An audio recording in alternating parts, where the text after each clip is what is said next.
There are moments on America's Got Talent that don't just stop the audience, they stop time itself. And when Lara D walked onto that stage, nobody in that theater knew they were about to witness something that would be replayed across the world for years to come. She was 23 years old. She had flown all the way from Sydney, Australia, halfway across the earth, carrying nothing but a dream and the kind of quiet confidence that doesn't need to announce itself. Simon Cowell looked at her and asked the question he always asks. Why are you here? Why did you come this far? Lara didn't overthink it. She looked straight at him and said, I feel like this is one of the biggest stages in the world. I decided I wanted to come here because I wanted to pursue my dream.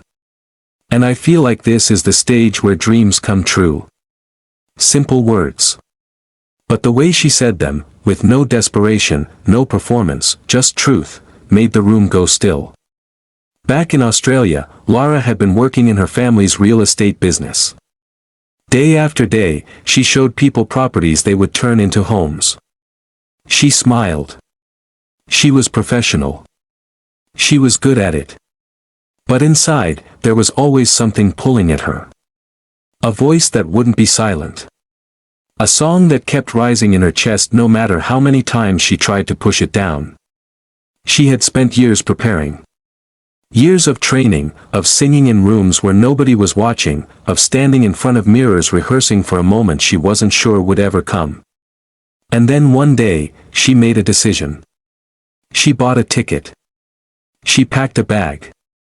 She told herself that if she was going to dream, she was going to dream all the way. When the music started and Lara opened her mouth, something shifted in that theater. You could feel it. The crowd leaned in. The judges went quiet. Sofia Vergara, who had already been heartbroken twice that same week, twice beaten to the golden buzzer before she could press it, felt something move inside her chest that she hadn't expected. Lara was singing Oscar-winning Tears by Raye. And every single word landed like it had been written for this exact moment.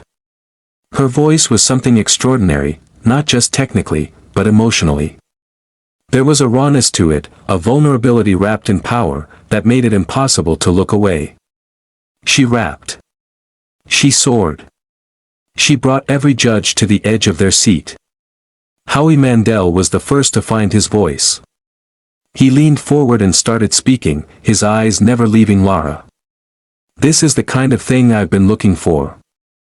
I've been looking for a surprise. I've been looking for something unexpected. He began to stand. His hand moved toward the golden buzzer. The audience held its breath.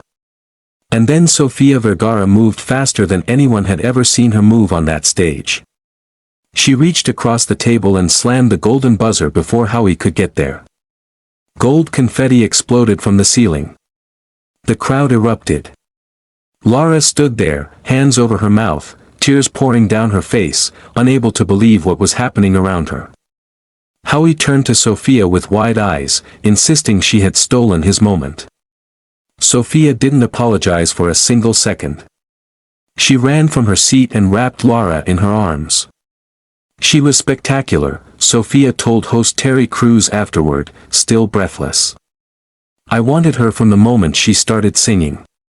Simon Cowell, the man who has heard thousands upon thousands of voices on this stage, turned to the audience with an expression that said everything without a single word. Earlier that same week, Simon had been the one to talk Sofia out of pressing the buzzer for another young singer, and then turned around and pressed it himself. Sofia had remembered. And when Lara D gave her the chance for something beautiful, Sofia was not going to let it slip away again. For Lara, standing in that rain of gold, it wasn't just a golden buzzer. It was the answer to every early morning rehearsal, every quiet moment of doubt, every day she had spent helping someone else find their dream home while hers waited for her on the other side of the world. She had crossed an ocean. She had stood on the biggest stage. And she had proved, to Sofia, to Simon, to Howie, to millions watching around the world, that she belonged there. Some voices are made for concert halls. Some voices are made for radio. And some voices, rare, once-in-a-generation voices, are made for exactly this, a moment so perfect, so full of feeling, that no one who sees it ever quite forgets it. Lara D is one of those voices. And her journey has only just begun.